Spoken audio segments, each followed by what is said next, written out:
Hora H do Agro, com Kellen Severo. Oferecimento Ihara. Consórcio Massey Ferguson, a partir de R$ 1.470. Acesse cnmf.com.br. Olá, sejam muito bem-vindos ao Hora H do Agro, um programa onde discutimos e analisamos os temas que mais importam para o agronegócio brasileiro. Parlamentares do PT se articulam para criar uma lei que proíbe a pulverização aérea de agroquímicos no estado de São Paulo. Crise do boi gordo. Preço da arroba recua quase 25% em 2023 e já é um dos piores anos da história na pecuária. Será que agora o preço da picanha vai mesmo cair ao consumidor? A gente vai analisar tudo isso e mais. Petrobras eleva preço da gasolina e do diesel.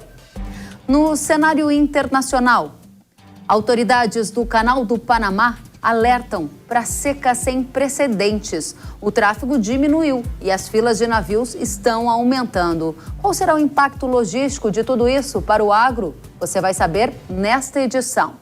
E ainda, a Agência de Aviação dos Estados Unidos autorizou o uso comercial da maior aeronave elétrica de pulverização não tripulada. Aqui no Brasil, a tecnologia pode chegar através de uma parceria entre os norte-americanos com a Embraer. Você acompanha tudo isso e muito mais a partir de agora. O Hora H do Agro já está no ar. O mercado do boi gordo passa por uma das piores crises em pelo menos uma década. Alguns especialistas já citam que o atual momento é o pior da história do setor. Isso porque o preço da arroba do boi gordo, que é o valor recebido pelo pecuarista, já acumula uma queda de 25% em 2023, segundo o indicador do boi do CPEA. Veja que em pelo menos uma década não foi observado um recuo tão intenso nos preços do boi como agora. A gente vai tratar deste assunto com o Iberville Neto, que é o diretor da HN Agro. Iberville, seja muito bem-vindo ao Hora H do Agro. Olá, Kelly, é um prazer. Muito obrigada pela companhia e a gente quer saber qual é o motivo dessa queda tão acentuada dos preços do boi ao pecuarista e se de fato é uma das piores crises ou a pior da história no setor pecuário brasileiro. Kelly, em relação à queda de preços, as variações realmente elas são bem mais fortes do que as observadas aí nas últimas décadas. Se a gente considerar o preço de janeiro a agosto, a gente teve uma queda de 19% e pelo menos desde 1998 é a maior queda para o intervalo. E por que isso aconteceu? Isso aconteceu pelos investimentos ocorridos na pecuária ali entre 2020 e 2021 principalmente, 19 e 21.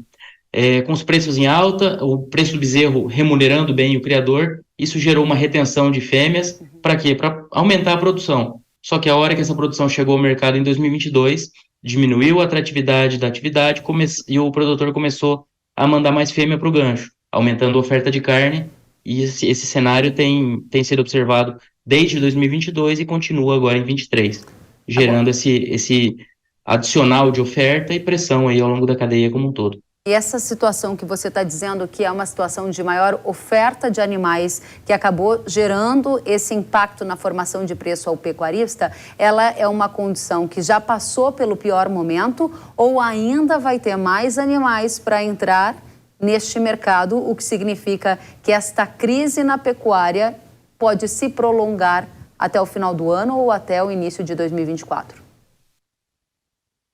Tipicamente, a segunda metade do ano, ela tem menos oferta do gado oriundo de pastagem. Aí a gente tem uma importância maior do gado vindo de confinamento. Então, eu diria que ainda a gente deve ter uma oferta incomodando do ponto de vista de precificação ao longo do ano, tá?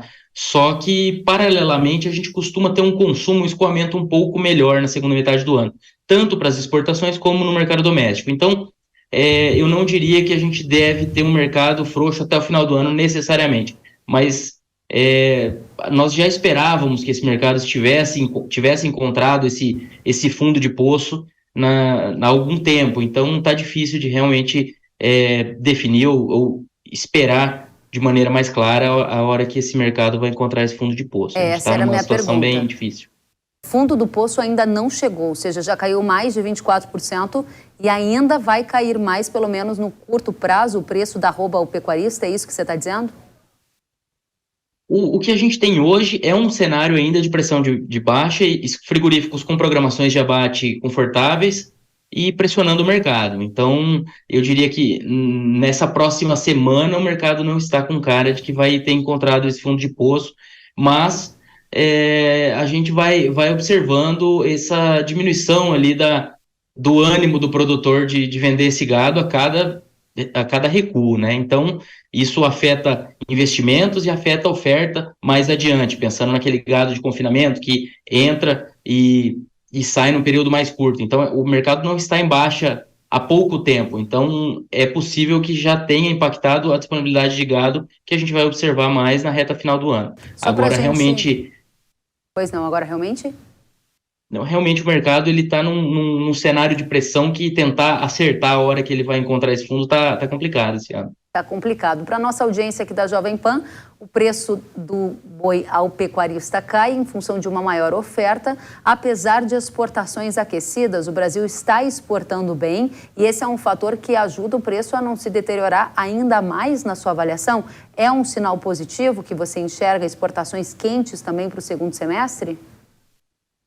Historicamente, a gente tem exportações maiores na segunda metade do ano, Kelly. Quando a gente considera as expectativas do Departamento de Agricultura dos Estados Unidos, ele acredita que o Brasil vai aumentar suas exportações em 5% na comparação com 2022. E as exportações em 2022 foram as maiores que nós já tivemos. Então, a gente está falando do Departamento de Agricultura dos Estados Unidos esperando mais um recorde para o Brasil. E como no primeiro semestre a gente teve uma pequena queda na comparação com o primeiro semestre de 22, uma queda ali da ordem de 5%, lembrando que 2022 foi o recorde, então foi uma queda sobre um grande volume. Então, como a gente tem essa queda para compensar, isso tudo nos leva na direção de uma boa exportação, da expectativa de uma boa exportação no segundo semestre para até compensar essa pequena queda e chegar nesses 5%, se ele viesse confirmar. Mas na nossa expectativa, tem espaço para o Brasil quebrar mais um recorde de exportação esse ano. O grande problema esse ano tem sido a precificação também no mercado externo. Ou seja, no curto prazo você diz que a gente ainda não chegou no fundo do poço, mas uma perspectiva olhando para o decorrer desse segundo semestre, você está um pouco mais otimista com uma oferta daí já mais diminuída de animais e uma exportação que pode se aquecer. Seria isso, Iberville? Kellen, a oferta ela tem sido realmente o problema esse ano, sabe, da precificação do boi. Quando a gente fala de demanda, tanto no mercado doméstico, sazonalmente a gente tem uma melhoria na reta final do ano e as exportações costumam ser melhores e se somam a essas expectativas que eu comentei. Então, realmente, a pedra no sapato da precificação tem sido essa oferta maior de gado, que é em decorrência de bons momentos que nós vivemos ali há alguns anos. Muito bem, agora o consumidor brasileiro, que é o apreciador de uma picanha ou de uma carne bovina, ele pode estar pensando, bom, se o pecuarista teve uma queda de mais de 20% no preço que é pago pelo animal, por que a carne que eu, consumidor, pago na hora que vou ao supermercado não caiu nessa mesma proporção? A gente vai responder isso, Iberville, com você já. Antes, uma arte na tela para quem nos acompanha pela TV. Vamos ver. Nessa arte que você vai ver agora, nós temos uma comparação que a própria consultoria do Iberville traz, mostrando a comparação da queda do preço do boi gordo com o da picanha em 12 meses. Vejam só, o boi gordo caiu 25,1% e a picanha teve um recuo de cerca de 5,3%. Essa é a variação em 12 meses, ou seja, julho do ano passado a julho agora de 2023. A pergunta é: por que o boi cai tanto de preço ao consumidor e o recuo ali no consumidor não chega a 5,5% no preço da picanha? Kellen, realmente, o que aconteceu na fase de alta, o varejo não conseguia repassar toda a alta. E agora, então ele perdeu um pouco de margem nos últimos anos. E agora que os preços no atacado têm caído e o boi gordo também tem caído, o varejo está conseguindo ceder menos as cotações ou repassar menos, e aí ele está absorvendo um pouco dessa margem. Então, isso para a cadeia seria melhor se o varejo estivesse derrubando mais os preços, porque ajudaria no escoamento, mas faz parte do jogo, né? É o que o varejo tem feito, tem absorvido margem, e isso acaba limitando essa melhoria de escoamento que a gente até teve, quando a gente considera a quantidade de carne que ficou no mercado doméstico no primeiro semestre, como a gente produziu muito mais carne e exportou um pouquinho menos, a gente ficou com mais carne no mercado doméstico, alguma coisa em torno de 14% a mais do que em 2022. Então, o consumo, ele aumentou, não porque a dona de casa está ávida, está com poder de compra para consumir, mas porque os preços mais acomodados, eles acabaram permitindo esse escoamento um pouco melhor. O que você está dizendo para o consumidor brasileiro é não espere por mais queda no preço da picanha, porque isso não vai acontecer, apesar do pecuarista estar ganhando mais pelo boi no campo? Menos, melhor dizendo. Kellen, a nossa expectativa é que pode continuar havendo algum ajuste, mas eu diria que, considerando que no segundo semestre o consumo doméstico costuma melhorar um pouco, talvez o varejo aproveite e recupere um pouco mais de margem, a menos que a gente tenha aí uma surpresa não, mas uma constatação ruim, pior do que as expectativas de o boi continuar cedendo. Aí, ao longo da cadeia, isso vai sendo repassado, mas se a gente estiver perto desse piso para o boi gordo, eu diria que o varejo tem espaço para ceder mais um pouco, mas ele não deve seguir acompanhando esse momento de queda para o boi ao longo do semestre, não. Eu acho que para o segundo semestre o varejo deve encontrar um escoamento um pouco melhor e possivelmente sustentar as cotações. Então você está dizendo o contrário, que a picanha não vai cair mais e ela pode até voltar a subir se o preço do boi gordo ao pecuarista no campo melhorar no segundo semestre. Eu diria que no curto prazo algum ajuste negativo ainda pode ocorrer, mas daí do meio para o final do semestre, ali mais na reta final, que a gente tem um escoamento um pouco mais consistente no mercado doméstico, né, que a melhor época de consumo é ali novembro, dezembro, aí eu diria que os preços devem reagir um pouco, na nossa visão, na nossa expectativa. Iberville Neto, diretor da HN Agro, muito obrigada pela companhia, até a próxima. Obrigado e até a próxima, um abraço a todos. Tchau, tchau. A deputada do estado de São Paulo, Ana Perugini, do PT, propôs um movimento para criar uma lei que proíbe a pulverização aérea de agroquímicos aqui no estado de São Paulo. A sugestão ocorreu durante uma audiência pública na Assembleia Legislativa de São Paulo na última semana, que teve como, abre aspas, pulverização aérea de agrotóxicos, o veneno chega à mesa, fecha aspas. Esse era o tema da audiência. Além de parlamentares, estiveram na audiência pública representantes do Ministério Público, ambientalistas, representantes de organizações não governamentais e movimentos sociais como o MST. Um levantamento feito pelo SINDAG, o Sindicato Nacional das Empresas de Aviação Agrícola, revela que atualmente 20 municípios brasileiros já proíbem a pulverização aérea de defensivos agrícolas, que são produtos utilizados para tratar as lavouras contra pragas e doenças. Entre os estados, Ceará também já proibiu a pulverização aérea com uma lei que começou a vigorar em 2019 e, inclusive, foi questionada no Supremo Tribunal Federal, mas continua valendo. Em Mato Grosso do Sul e agora São Paulo, há iniciativas parecidas no sentido de tentar proibir a pulverização aérea. Sobre este tema, a gente vai conversar com o diretor executivo do SINDAG, que é o Sindicato Nacional das Empresas de Aviação Agrícola, o Gabriel Colli. Gabriel, seja muito bem-vindo à Jovem Pan News. Muito obrigado, Kellen. Obrigado pela oportunidade. À disposição. Gente é que agradece a sua presença e a primeira pergunta é: qual a justificativa usada por estados e municípios para proibir a pulverização aérea, né? E por que agora iniciativas como essa do PT, que quer proibir a pulverização no estado de São Paulo? Na justificativa desses projetos, geralmente eles têm utilizado a questão de contaminação, de que, na opinião deles, através da pulverização aérea, a contaminação de agrotóxicos das pessoas, enfim, ela é maior, o que é um completo equívoco, né?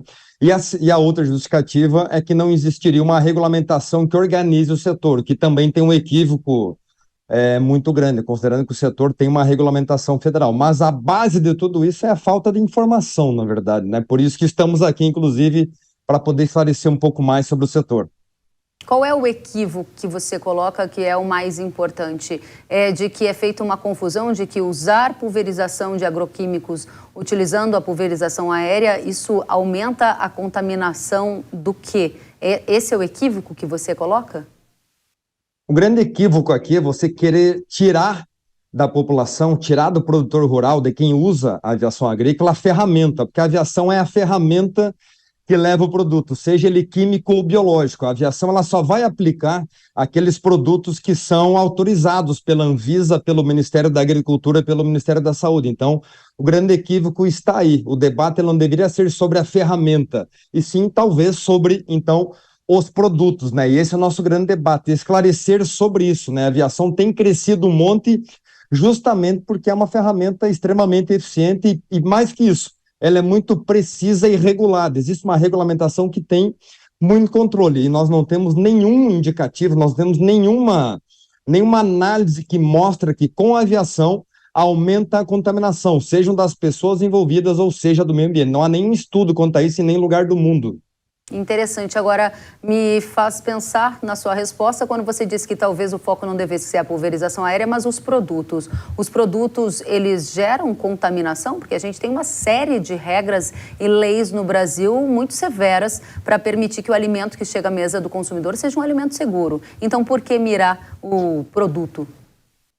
Você falou muito bem, né? Porque os produtos, assim como a ferramenta, cumprem uma legislação, uma regulamentação muito pesada. Qualquer produto que hoje venha a ser utilizado na agricultura, ele passou por uma extensa regulamentação, vários testes até chegar na mesa brasileira. O produto não é o problema, assim como a ferramenta não é o problema. O grande problema é o mau uso, seja do produto ou seja da ferramenta. Por isso que a gente defende muito que a gente tem que fazer um debate científico, que a gente precisa trabalhar muitas boas práticas. A gente faz até uma comparação muitas vezes, né? Quando acontece um acidente de carro, a gente não vai proibir o uso do carro. O que a gente faz? A gente leva o motorista para reciclagem. E aqui o que a gente está dizendo é a mesma coisa. Se eventualmente existem problemas, e a gente sabe que de vez em quando existem, a gente tem que tratar o problema, a gente precisa punir quem causou o problema, ter uma regra muito clara. E existe regra para isso, existe punição para isso, e não tirar da oportunidade de uso da população brasileira, do agricultor brasileiro, uma ferramenta que é extremamente eficiente, né? Por isso que ela vem crescendo um monte e é um dos motivos que a nossa agricultura cresce. Nós temos cada vez mais a aviação mais eficiente, produtos melhores, a tecnologia à disposição do produtor. A gente não pode tirar a tecnologia. Esse é o nosso debate, essa é a nossa preocupação. Agora, você está dizendo que o produto é seguro, que a aviação aérea agrícola de químicos também é segura, e a gente estava vendo há pouco imagens da audiência aqui na Assembleia do Estado de São Paulo, em que foi feita uma proposta por uma deputada estadual do PT de criar um movimento para proibir a pulverização aérea no estado, isso com informações do próprio site da Assembleia Legislativa. A minha pergunta é, qual é o nível de preocupação de vocês com o avanço desse tema? São Paulo pode sim conseguir a proibição da pulverização aérea? Logicamente que a gente fica muito preocupado, porque, primeiro, gera uma mídia, gera uma informação negativa sobre o setor. Quando você traz à tona em mais um projeto, e não é o primeiro em São Paulo, nos últimos cinco anos já é o quarto projeto aí que tenta proibir. A gente acredita de que esse projeto não avance, porque existe um entendimento da grande maioria dos parlamentares da importância da ferramenta. São Paulo hoje é referência em muitas culturas, o exemplo é a cana de açúcar, que não existe como produzir cana sem uso do avião, e aqui eu estou falando da aplicação principalmente de produtos que não são químicos, né, que são biológicos. Então, vejo que a gente tira também essa oportunidade. Então, estamos sim preocupados, porque traz esse debate, ele gera uma mídia negativa, ele gera muitas vezes desconfiança, porém, por outro lado, ele também nos dá a oportunidade de esclarecer sobre como funciona a nossa atividade. Estamos fazendo nosso tema de casa, que é levar informação aos parlamentares mais uma vez sobre a nossa atividade. Agora, que tipo de informação, Gabriel, vocês estão levando aos parlamentares? E a minha pergunta, ela também vem no sentido de que o Ceará, estado brasileiro, já proibiu a pulverização aérea agrícola e há muita preocupação de agricultores de outros estados de que essa pulverização venha a ser proibida em outros estados, além de São Paulo. Há movimentos também nessa direção. Nós estamos, inclusive, levando informação aos parlamentares de São Paulo sobre o Ceará, para que eles não sigam esse mau exemplo, porque um dos motivos no Ceará que foi proibido, e lá, diga-se de passagem, que nem tem aviação agrícola, existe lá uma ou duas empresas do estado da Bahia que voavam lá nas fazendas de banana, e o estado do Ceará é um dos maiores produtores de banana do Brasil e exporta para a Europa, está com muita dificuldade. Por que eu digo isso? Não seguir o exemplo. Porque uma das justificativas era diminuir a contaminação de agrotóxicos nas pessoas. E o que aconteceu no estado nos últimos 4 anos?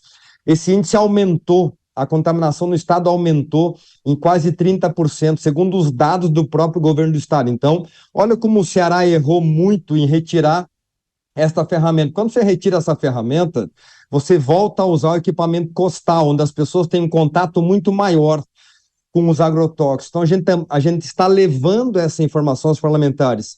E, além disso, também estamos levando toda a legislação federal que já regula a nossa atividade há pelo menos 70 anos no Brasil, que tem regras muito rígidas, muito claras no Ministério da Agricultura, na ANAC, com sanções, inclusive, para quem comete o mau uso da ferramenta, seja do avião, seja do helicóptero, seja do drone de pulverização, porque o drone também está nessa conta, né? O drone também é pulverização aérea. Muito bem, só para deixar claro para a nossa audiência, você está dizendo que no estado do Ceará, à medida que foi proibida a pulverização de agroquímicos usando a aviação agrícola, houve um aumento na contaminação para os aplicadores em função de um uso de outras ferramentas que são menos modernas do que a aviação agrícola. E a preocupação é que se São Paulo ou Mato Grosso do Sul, que eu acho que apareceu no estado de vocês também na pesquisa, adotarem a mesma iniciativa, esse problema poderia se agravar.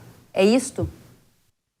É isso mesmo, é isso mesmo. Por isso que estamos usando este mau exemplo do Ceará para que outros estados não copiem esse mau exemplo, até porque o estado está sofrendo um monte. Basta perguntar lá para os bananicultores como é que eles estão fazendo para produzir banana. Última pergunta para você, Gabriel. Além do estado de São Paulo, que agora tem essa mobilização na Assembleia Legislativa, movida por parlamentares do PT que querem proibir o uso da pulverização aérea aqui neste estado, outros estados estão caminhando na mesma direção? Sim, quais são eles? Se sim, quais são eles? Sim, temos outras iniciativas e basicamente todos ligados ao Partido dos Trabalhadores, assim como é o estado de São Paulo. Mato Grosso do Sul também tem essa iniciativa. Mato Grosso, Goiás, Paraná e Paraíba são os estados que nesse momento têm um projeto que começou a circular no seu estado, pedindo a mesma coisa. O projeto, na verdade, é um copia e cola, né? Eles fazem o mesmo projeto, colocando os mesmos argumentos em todos os estados. Agora, eu disse que era a última pergunta, desculpa, eu não posso terminar a entrevista aqui. Você falou em Mato Grosso do Sul, Paraná e qual outro estado? Mato Grosso e Paraíba. Mato Grosso do Sul, Paraná, Mato Grosso e Paraíba estão com o mesmo projeto dentro das assembleias estaduais? Exatamente isso. Isso é muito preocupante. Você está falando de Paraná, Mato Grosso e Mato Grosso do Sul, que são alguns dos principais estados agrícolas brasileiros que favorecem o desenvolvimento da produção e do PIB da economia nacional. Isso quer dizer que o sinal é vermelho, porque em algum momento isso pode passar em uma das casas, ou não? Você acha que não tem espaço para esses projetos serem aprovados? Sim, o sinal é vermelho, nos preocupa bastante, porque, afinal de contas, muitas vezes a gente não sabe o que pode acontecer dentro de uma Assembleia Legislativa. A gente acredita muito, né, na serenidade dos parlamentares, porém, no Ceará aconteceu isso, né, por algum equívoco lá dos parlamentares, acabaram aceitando e avançando com esse projeto. Então, a gente tem trabalhado um monte para levar informações para esses parlamentares de todos esses estados que já citei para você. E nos últimos 6 anos, nós conseguimos arquivar nos estados quase 30 projetos parecidos, iguais a esse do Ceará. Nós conseguimos arquivar, como no estado de São Paulo, né? Já foram arquivados alguns, porém muda a legislatura, eles voltam de novo com o mesmo projeto, tentando fazer a mesma coisa. Então, o sinal, sim, ele é vermelho. A gente pede, inclusive, ao produtor rural que ele acompanhe isso, porque ele, com certeza, será o principal prejudicado. Ele vai ficar sem essa ferramenta. Que interessante, Gabriel, esse movimento que você chama de copia e cola, um movimento que está se alastrando em diferentes estados e que é basicamente calcado na desinformação, vilanizando uma tecnologia de aplicação aérea agrícola de defensivos e colocando o aplicador ou até mesmo a população numa situação de uso de ferramentas mais precárias, né? Importantíssimo a gente disseminar informação de qualidade. Volte sempre com mais estudos, mais dados, para que a gente possa fornecer à população urbana e rural melhores informações para tomar as decisões juntos com seus parlamentares. Obrigada, Gabriel. Muito obrigado, ficamos sempre à disposição para esclarecer as pessoas sobre a nossa atividade. Obrigada, Gabriel Colli, diretor executivo do Sindicato Nacional das Empresas de Aviação Agrícola, o SINDAG. E a Petrobras anunciou nesta semana um reajuste nos preços dos combustíveis, que começou a valer no último dia 16 de agosto. A gasolina A, produzida pelas refinarias e entregue diretamente às distribuidoras, teve um preço médio elevado em 16%. Já o diesel teve uma alta de 26%. Com isso, o litro da gasolina passará a ser vendido às distribuidoras por R$ 2,93 e o do diesel ao redor de R$ 3,80. E agora a gente vai para um rápido intervalo e na volta você vai ver que autoridades do Canal do Panamá alertam para seca sem precedentes e aumento no tempo de espera dos navios para cruzar a importante rota logística. Quais são os efeitos para o agro? A gente conta nesta edição. E mais, os Estados Unidos aprovaram o uso comercial da maior aeronave de pulverização não tripulada. Aqui no Brasil, a tecnologia pode chegar através de uma parceria com a Embraer. O que muda na prática? A gente conta depois do intervalo. Eu espero você.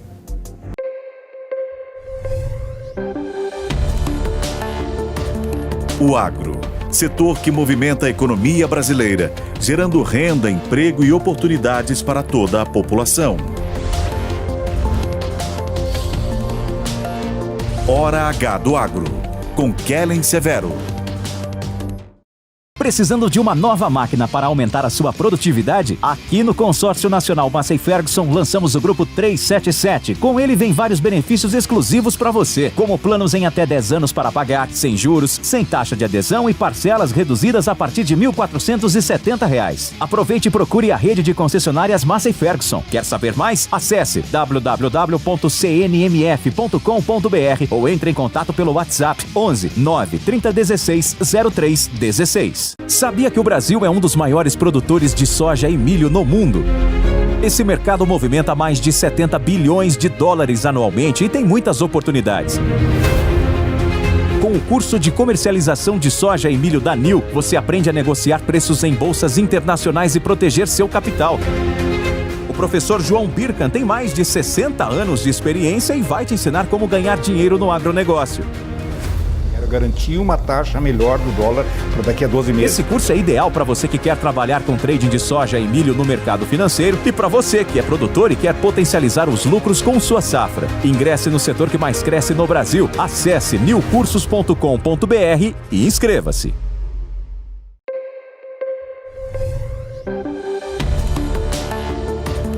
O agro, setor que movimenta a economia brasileira, gerando renda, emprego e oportunidades para toda a população.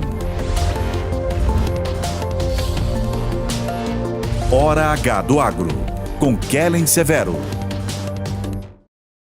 Estamos de volta com Hora H do Agro aqui na Jovem Pan News.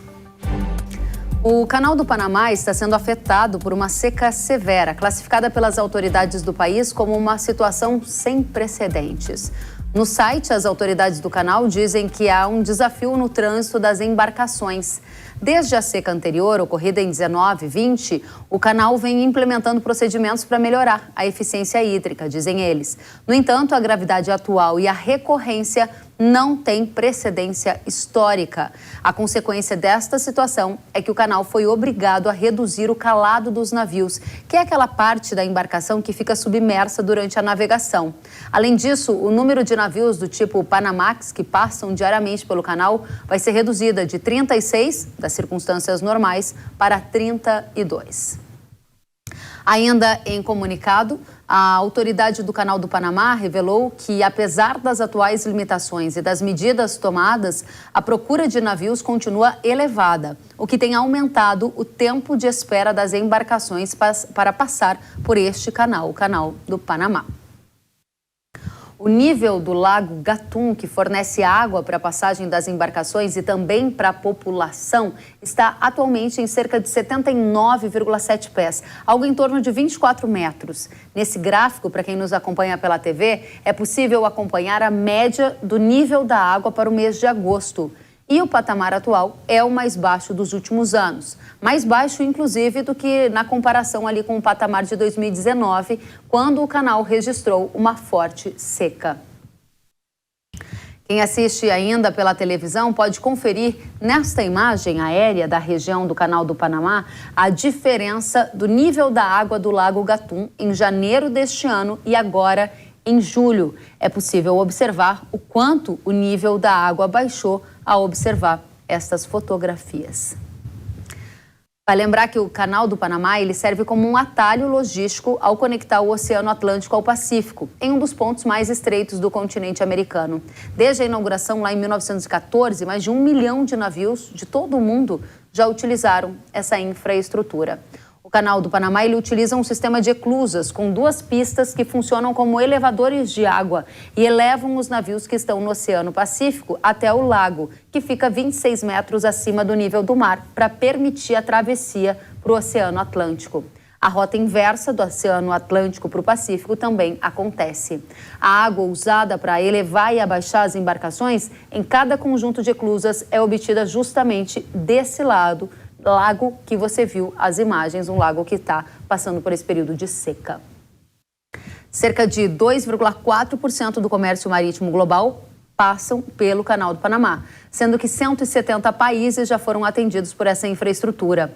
Para o agro brasileiro, esse tema importa porque alguns produtos agropecuários normalmente passam pelo canal. É o caso de itens como carnes, frutas e pulses. Pulses são como grão de bico e lentilha. A gente vai ouvir agora a análise do diretor do movimento Prologística, Edeon Vaz, sobre os impactos desta condição para o agro brasileiro. Vamos ver.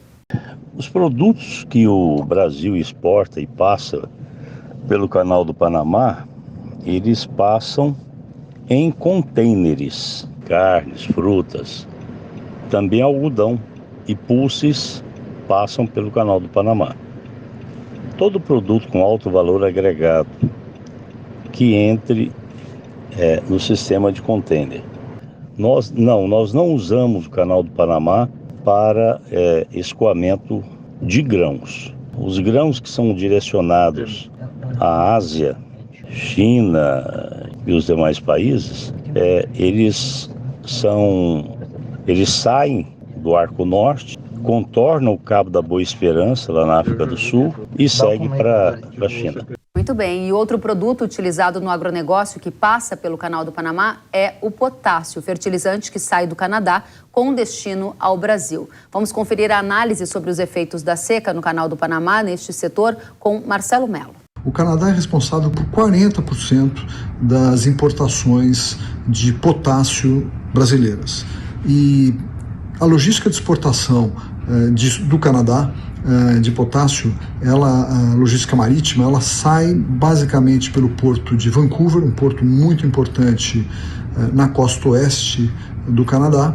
Daí ela desce, passa por toda a costa oeste americana, passa pela costa oeste do México, América Central, e daí a rota cruza pelo Canal do Panamá. Essa mudança do Laninha para o El Niño, que está sendo discutida nos últimos meses e que está vindo com força, ela está causando uma redução do volume de água disponível para enchimento das eclusas. E isso está diminuindo, está impactando o fluxo de navios cruzando o canal. Até o momento, o impacto é mínimo, não está tendo nenhum problema sério para o Brasil por conta dessa situação. Mas vamos considerar que a seca pudesse se prolongar ou possa se prolongar por muito tempo, ou pior ainda, que ela possa piorar a seca de modo que o ritmo de fluxo de navios por dia diminua ainda mais. Nessa situação, evidentemente, o tempo de espera vai aumentar e isso vai ter um impacto maior aí na chegada da carga no Brasil. Na verdade, há uma válvula de escape natural e passa a ser mais conveniente adotar uma rota alternativa onde os navios sigam descendo pela costa oeste da América do Sul, passando inclusive até o Chile e daí cruzando do Oceano Pacífico para o Oceano Atlântico pelo sul do Chile e daí subindo pelo Atlântico até o Brasil, não é? Obviamente a rota é maior, o custo seria maior, mas há uma conta técnica para ser feita para ver aonde economicamente é melhor esperar na fila ou fazer esse percurso, né? E sim, o preço do frete pode de fato impactar, como a gente falou, mas mesmo que ele suba, vamos dizer que ele suba dos atuais 40, 42, suba $10 ou 20, porque é um terror, ou mesmo 30, nós ainda estaríamos com um frete por volta de $70 ou 60, que é significativamente, mas muito menor do que onde nós chegamos no primeiro semestre de 2021, que foi o auge do problema logístico marítimo que ocorreu quando nós saímos da pandemia. Muito obrigada, Marcelo Melo, Head de Fertilizantes da consultoria StoneX. A gente vai continuar tratando de seca no Canal do Panamá, agora com o sócio-diretor da Macroinfra Consultores, Olivier Girard. Seja muito bem-vindo, Olivier. Olá, Kelly, tudo bem? Muito bem, obrigada pela sua companhia. E a pergunta que eu gostaria de te fazer é: qual a importância dessa seca no Canal do Panamá para o Brasil? Olha, ela é importante, como o próprio Marcelo falou, para o setor de fertilizantes, e ela é importante para alguns tipos de cargas. Ela poderia ser até muito mais grave, né, se, por exemplo, as cargas de soja, de farelo, de milho, que vem lá da região do Arco Norte, né, que a gente considera ali da região amazônica, se essa carga frequentasse o Canal do Panamá. Ela não frequenta com tanta frequência, porque nós temos um problema de custos, né? O que são esses custos? O Canal do Panamá, ele tem um custo que ele cobra dos navios muito elevado, por volta de $250 mil, $250 mil por passagem de navio, que quando você divide isso pela tonelagem existente naquele navio, você acaba tendo por toneladas um custo relativamente elevado, que pode chegar a até $8,50 por tonelada, que é um custo bastante elevado. Então, muitas vezes, vale a pena para grandes navios, né, para navios maiores, porque você acaba dividindo por uma tonelagem maior, então você acaba tendo uma redução no custo por tonelada. O problema é que os nossos navios que vêm justamente dessa região aí de Santarém, de Itacoatiara, eles acabam só conseguindo embarcar o que a gente chama de um Handymax, ou um Panamax não cheio, né? Por conta das limitações da Barra Norte ali da Amazônia. Então faz com que esses navios acabam tendo preferência de dar toda a volta, por mais passando ali pelo Cabo da Boa Esperança, descendo, né, toda a costa brasileira, indo em direção à África, passando por baixo, mesmo que haja de 5 a 10% maior, uma distância maior do que passando pelo Canal do Panamá. Então a gente poderia estar sendo muito mais afetado com alguns produtos, nesse caso, né?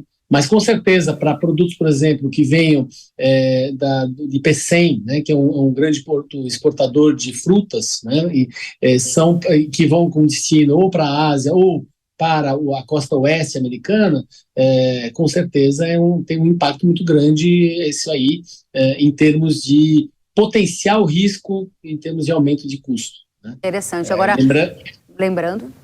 Não, lembrando que cada dia que a gente deixa um navio esperando ali no Canal do Panamá, existe um custo, e um custo muito elevado, que a gente chama de demurge, né? Então ele acaba ficando esperando, e esse custo acaba sendo repassado ao cliente. Interessante. Agora, você expôs alguns riscos potenciais para a cadeia agro, e a gente também olha para a economia brasileira, e a pergunta é: há um risco de caos logístico, com alguma disparada no preço dos fretes marítimos, em função dessa diminuição na disponibilidade de navios naquela região, né, de mais atraso, melhor dizendo, e eventualmente uma diminuição na disponibilidade de containers, né, já que o navio está parado ali esperando mais tempo? Olha, eu não acredito por dois motivos. Primeiro, a questão do container, que existe uma reposição, ou seja, se você não vai conseguir passar pelo Canal do Panamá, existem outras vias, outras formas de trazer containers, né, vindo da Europa, ou vindo até da Ásia, passando pelo sul da África. Então, eu não acredito que vá haver uma falta de contêineres na mesma escala que a gente teve, por exemplo, durante a crise da pandemia de Covid, onde os portos estavam fechados, os portos principais estavam fechados, eram os portos chineses, né? Então, isso realmente causava um impacto significativo em toda a cadeia logística a nível mundial. Nesse caso aqui, eu não acredito que isso vai acontecer. Agora, é claro que a gente precisa observar e precisa acompanhar muito bem por quanto tempo mais essa seca vai perdurar, né? E o impacto que isso pode ter em uma realocação, como o próprio Marcelo agora há pouco falou, uma realocação das linhas. Ou seja, se começar a ficar esperando muito tempo no canal para atravessar o canal do Panamá, se as linhas de navegação não vão começar a preferir achar rotas alternativas, né? Passando pelo sul da África, pelo sul da América do Sul, apesar que passar pelo sul da América do Sul é um dos piores mares em termos de navegação no mundo, então realmente é muito complicado navegar por ali, mas pode haver sim uma mudança de linhas por onde elas vão passar, esses navios, e isso pode vir a impactar, a ter um aumento pontual ali no custo do frete. Agora, a gente está olhando para o Brasil e pelo que você coloca, não há risco de um potencial impacto logístico maior, com efeitos acentuados ou para o agro ou para a economia brasileira, a partir do que a gente tem conhecimento até agora. Olhando para os Estados Unidos, de acordo com próprios dados do Canal do Panamá, ele é o principal país que utiliza esse canal, especialmente para enviar produtos para a Ásia. As exportações norte-americanas, elas podem ser prejudicadas? Isso gerar um efeito indireto beneficiando o Brasil, por exemplo? Olha, depende. E por que eu falo depende? Porque, na verdade, tudo depende de qual o impacto e por quanto tempo. Porque os Estados Unidos eles têm uma malha interna muito boa, né? Uma malha ferroviária muito boa, para poder cruzar de costa a costa os Estados Unidos. Então, é claro que é mais barato ir de navio, com certeza.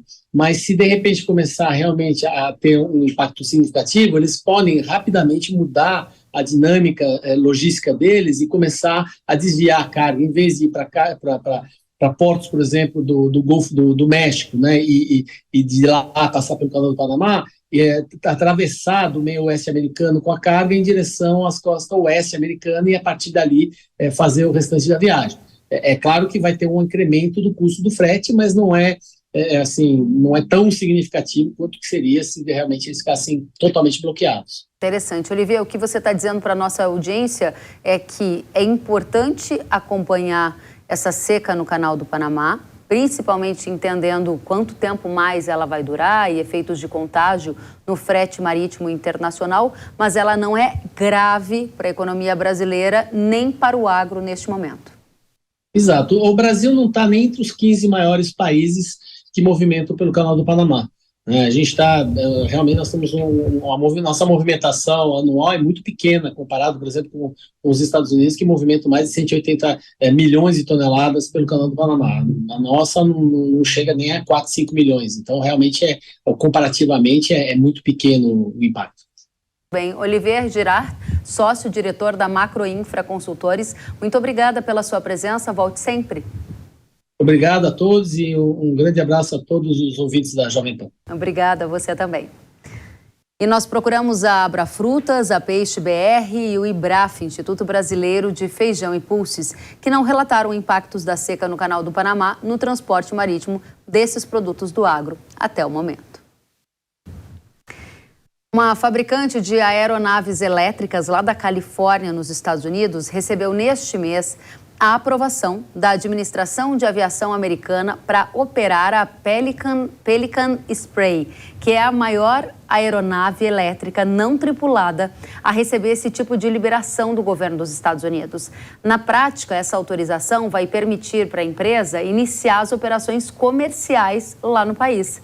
Segundo a própria companhia, o Pelican Spray é uma aeronave projetada para realizar operações complexas agrícolas de pulverização, que permite uma redução de até 15% no uso de produtos químicos. A aeronave ela é totalmente elétrica e ela também consegue realizar as operações à noite. A fabricante diz ainda que até 70 galões de produtos líquidos podem ser transportados em uma pulverização de cerca de 97 hectares por hora. Aqui no Brasil, a Embraer fechou em 2021 uma parceria de avaliação tecnológica com essa empresa americana para trazer a aeronave Pelican futuramente às lavouras brasileiras. De acordo com a Embraer, neste momento, a companhia está em fase de estudos. Vamos tratar desse tema, inovação tecnológica. A gente vê aqui no Hora H do Agro com o Gustavo Scarpari. Ele é fundador e CEO da SAR Drones, uma agtech que presta serviço com a utilização de drones. Gustavo, primeiramente, seja muito bem-vindo ao Hora H do Agro aqui na Jovem Pan News. Tudo bem? Muito bem, obrigada pela sua companhia. Primeira pergunta é, qual é o diferencial dessa tecnologia em relação ao que a gente já tem hoje aqui no Brasil? Por que é importante a gente acompanhar esse lançamento comercial lá dos Estados Unidos? Tá bom. Acho que o primeiro diferencial que vem na cabeça logo de cara, que ele é pessoa, né? Ele não precisa de um piloto. Isso realmente é a primeira e grande vantagem, né? A gente sabe, tem acidentes, né? Não só no Brasil, acidentes fatais. Então, acho que essa é a primeira grande vantagem. Eu vejo como ele é um equipamento de pequeno porte, né? Se a gente for comparar aí a aviação agrícola, né? Que eu acho que é esse o mercado que ele vai se encaixar. Se a gente for dividir a aviação agrícola em pequeno, médio e grande porte, ele vai entrar mais ali no pequeno porte, tá? Para ter um número aqui para a audiência. Um avião de pequeno porte vai carregar em torno de 500 litros e eles estão falando em 318, então um pouquinho menos de um avião de pequeno porte, tá? Então acho que ele vai se encaixar ali. Vejo algumas outras vantagens, né? Você mesmo citou agora há pouco de voo noturno, isso é uma baita vantagem, tá? Tem que ver só se a ANAC vai liberar isso, né? Porque, por exemplo, na aviação agrícola não é permitido voo noturno, né? Então, assim, se for permitido com esse equipamento, é um baita diferencial, porque para alguns produtos, por exemplo, produto biológico, que é o que a minha empresa trabalha mais, você voar de madrugada é melhor, está mais fresco, a temperatura é melhor. Então, se eles conseguirem a homologação da ANAC para voar à noite, vai ser também uma baita vantagem. Como ele é um equipamento de menor porte, eu acho que ele vai conseguir fazer manobras também melhores.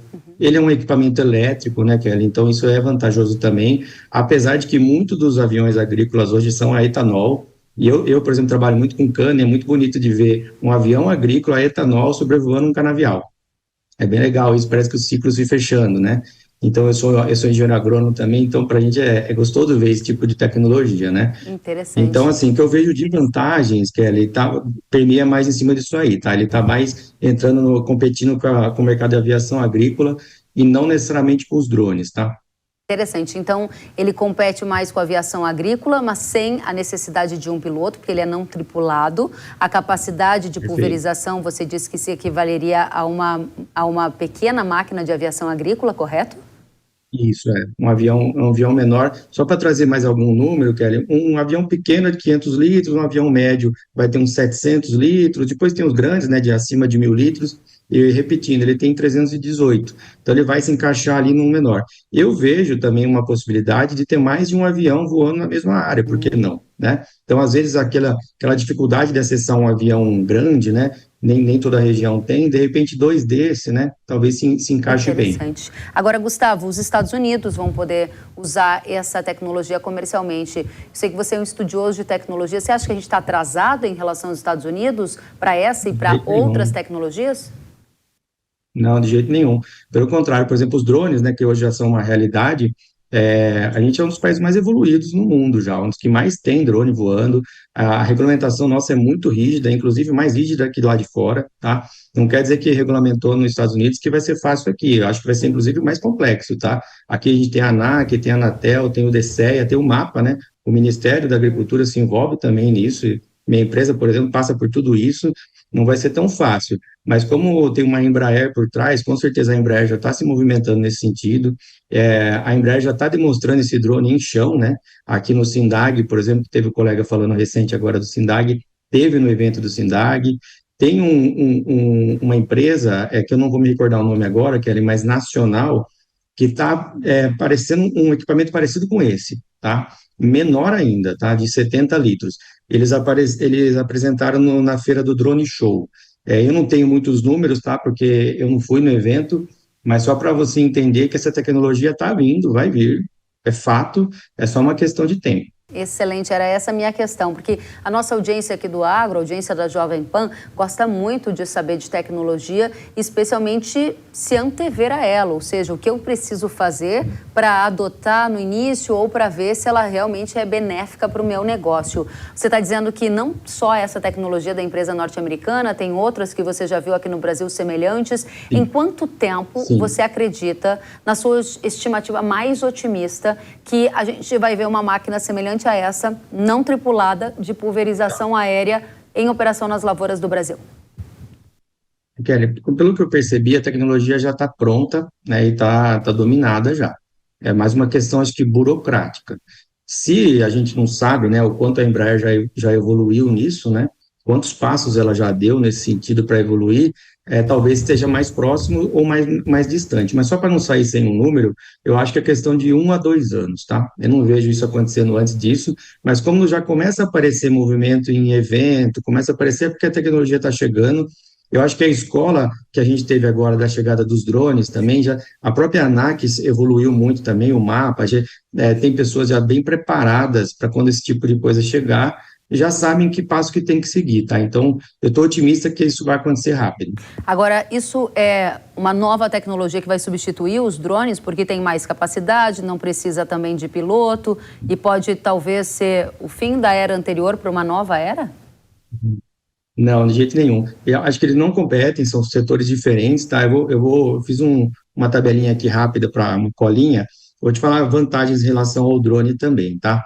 Ele tem mais capacidade que o drone, isso é fato, né? O drone hoje, cara, para você ter uma ideia, o maior drone que opera no Brasil hoje leva 40 litros de produto. Esse teria mais de 300. Isso, exatamente. Então, com muito esforço, vai chegar nos 50, então ele não vai fugir muito disso, tá? Então, a gente está falando de 300, então isso já é realmente uma grande vantagem. Tem com isso tudo mais rendimento por dia, mas ele tem muitas desvantagens em relação ao drone, tá? Por exemplo, o drone não precisa de uma pista de decolagem, eles precisam de uma pista para decolar, o drone decola de onde ele estiver. Isso é uma baita vantagem, porque muitas das vezes você tem que deslocar até outra fazenda, e aí esse drone, por exemplo, é elétrico, ele vai consumir muita bateria para chegar até lá, o drone não, né? Catação, que é para falar mais fácil para a audiência aqui, catação é, por exemplo, ter uma erva daninha no meio do canavial. Então, ele faz uma agricultura de precisão, de chegar exatamente em cima daquela erva daninha, o drone, né, soltar o produto, coisa que um avião desse não vai conseguir fazer. O transporte também, eu coloco o drone hoje num carro pequeno, eu dobro ele, dificilmente vai conseguir colocar um avião desse num carro pequeno. Então, tem os prós e contras ali. Custo de aquisição, né, um drone hoje grande vai tirar em torno de uns 250 mil, é claro, eu não sei o quanto vai custar esse equipamento, mas com certeza é mais que isso. Então, assim, são segmentos diferentes. O drone tem que ser encarado, Kelly, de que ele vai aonde o avião não vai, onde o trator não vai, onde o ser humano não vai. O drone vai lá. Então, ele vai com precisão, ele vai, por exemplo, em lugares que tem restrições, por exemplo, a florestas, né, ou a cidades, ou a linhão de energia. O drone vai nesses locais. Então, de maneira nenhuma, essa tecnologia chega e vai impactar negativamente no mundo dos drones. Muito bem. Não impacta o mundo dos drones, mas impacta a carreira de piloto de aviação agrícola? Olha, eu vi o colega agora falando aí também sobre uma pressão que tem de partidos de esquerda aí tentando limitar o uso de aviação agrícola, né? Que eu acho um absurdo. O que eu acredito que vai acontecer, que como toda tecnologia, vai chegar, vai ter aquela empresa de aviação agrícola que vai investir, inclusive, nesse equipamento. Ela vai ter no portfólio dela, tá? Então, porque ele é pilotado também, tá, Kelly? Ele só não embarca, tá? Ele precisa de um piloto. Ele tem ali, aquela pessoa vai estudar e vai passar a dominar essa tecnologia, mas ele só não está embarcado, tá? Talvez aquele piloto ali que tiver interesse por essa tecnologia e estudar, ele vai continuar pilotando, ele vai continuar numa central ali, mas ele só não vai estar embarcado, só não vai estar correndo risco de vida. Interessantíssima essa observação que você está fazendo. Ele não é tripulado, mas ele vai precisar da inteligência humana para ser comandado por um controle remoto, digamos assim, para fazer esse trabalho. Ele pode trabalhar quantas horas, será, sem parar? Essa informação já estava disponível? Então, não está, mas eu estimo, tá? Ele vai voar ali coisa de menos de uma hora, tá? Menos de uma hora. O drone hoje voa ali 25, 30 minutos, como ele tem mais bateria, ele tem mais capacidade, ele vai ter condições de voar mais. Mas a gente tem uma restrição também, cara, de janela de aplicação, né? Então, você também não adianta você ter muita energia, e de repente você tem uma janela curta, por causa de vento, por causa de umidade. Essa questão do noturno chamou muita atenção quando eu entrei no site deles para ver, porque abre-se uma janela maior, né? Você tem mais tempo ali para liberar e aumenta até o rendimento do dia, né? Talvez isso ele consiga, inclusive, equivaler, talvez, em algum momento, a um avião grande que tem que parar, né? A ANAC exige que o último pouso seja feito à luz do dia, para a aviação agrícola. Será que vai ter essa restrição para esse tipo de equipamento? Talvez, será que ele não vai poder continuar voando, né? Então, tem um monte de serás aí que, mas de uma maneira resumida, eu vejo com muito bons olhos a tecnologia que chega para somar, não chega para tirar espaço de ninguém. A gente torce para a tecnologia do Brasil também consiga, né, que essa empresa consiga evoluir. A minha empresa mesmo, a gente trabalha com controle biológico e dispersão de sementes em florestas, com drone. E a gente que desenvolveu. A gente fez tudo aqui no Brasil, com apoios, né? Mas a gente que fez tudo aqui. Então, a gente tem bastante orgulho de ser uma empresa brasileira e que está conseguindo dar os passos aí também no agro. Parabéns, a gente fica muito orgulhoso e isso também trata-se de uma agricultura de precisão, né? Ir direto no ponto onde a necessidade está para diminuir exageros ou desperdícios em linha com o que você falou, que faz parte dessa agricultura moderna, sustentável, agricultura do futuro. Gustavo, agradeço demais pela sua presença. Gustavo Scarpari, que é fundador e CEO da SAR Drones, uma agtech que presta serviços com a utilização de drones. Volte sempre para nos trazer mais novidades sobre as tecnologias agrícolas. Com o maior prazer. Obrigado aí pela oportunidade. Um grande abraço. A você também. Tchau, tchau. As eleições primárias na Argentina que ocorreram no último domingo foram marcadas por um resultado surpreendente para as pesquisas, principalmente, né? Isso porque Javier Milei, que é pré-candidato da coalizão à liberdade, Avança, foi o mais votado, com cerca de 30% dos votos. Conhecido como Bolsonaro argentino, o economista surgiu como uma terceira força política na Argentina e, no fim, saiu como protagonista da votação do último domingo. As eleições primárias na Argentina são uma espécie de rodada preliminar para definir os candidatos que vão disputar a presidência em cada partido político. O primeiro turno das eleições ocorre em 22 de outubro e o segundo turno está previsto para acontecer em 29 de novembro. A Comissão de Agricultura e Reforma Agrária do Senado adiou a votação do PL do Marco Temporal das Terras Indígenas, previsto para ocorrer nesta semana. Na próxima terça, dia 22, a comissão vai fazer uma audiência pública com representantes de indígenas e de agricultores. E na quarta vai ser realizada esta votação.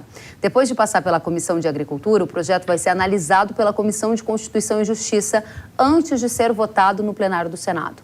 O PL do Marco Temporal prevê que os indígenas só podem reivindicar terras que estes povos ocupavam na data da promulgação da Constituição.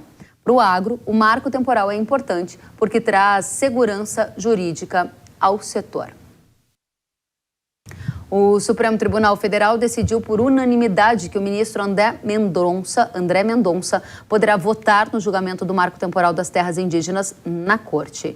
Mendonça havia levado uma questão de ordem ao plenário virtual da Corte para saber se poderia votar no julgamento. Isso porque ele assinou uma manifestação no processo quando era advogado-geral da União durante a gestão do ex-presidente Jair Bolsonaro. A decisão sobre a possibilidade dele votar no julgamento ocorreu no plenário virtual do STF, onde os ministros apenas depositavam os votos. Vale lembrar que o tema está parado no STF e aguarda julgamento. Neste ano, o tema foi retomado. O ministro Alexandre de Moraes proferiu um voto contra o marco. Já o ministro André Mendonça disse que seria o próximo a votar. Pediu vistas. Ainda não há nova data para a análise do tema na Corte. E o Ministério da Agricultura informou nesta semana que vai disponibilizar mais 100 milhões de reais para aquisição de leite em pó, através do Programa de Aquisição de Alimentos da Conab. O valor vai se somar aos outros 100 milhões já anunciados. Segundo o mapa, a medida tem como objetivo ajudar o setor leiteiro. Na semana, outras duas medidas foram anunciadas. A primeira foi o aumento do imposto de importação de alguns tipos de queijo, que deverá subir de 12% para 18% pelo período de um ano. E também a retirada de 29 itens de produtos lácteos que tinham redução da tarifa externa comum, a TEC. Agora eu tenho um recado para você. As plantas daninhas que crescem junto com o milho estão com os dias contados. Isso porque a mais moderna tecnologia de controle já está à disposição do seu milharal. Sonda é o herbicida da Yara com selo HT, que trouxe uma tecnologia inédita para os milharais brasileiros. Sonda HT combate com eficácia as principais daninhas do milho, como o amendoim bravo, corda de viola, picão preto e trapoeraba, entre outros. E o melhor, não prejudica o milho devido à sua seletividade. Essa solução é recomendada para o manejo das plantas daninhas em pós-emergência, com efeito residual. Sonda HT proporciona segurança ambiental, menor perda por lixiviação, além de fácil aplicação sem precisar adicionar óleo. Conecte o seu milharal à evolução do controle de daninhas e delete a preocupação com a mato-competição da sua rotina. Saiba mais sobre Sonda HT no site yara.com.br ou no QR Code que está aparecendo na sua tela. O Hora H do Agro de hoje fica por aqui. Até a próxima semana. Obrigada pela companhia. Tchau.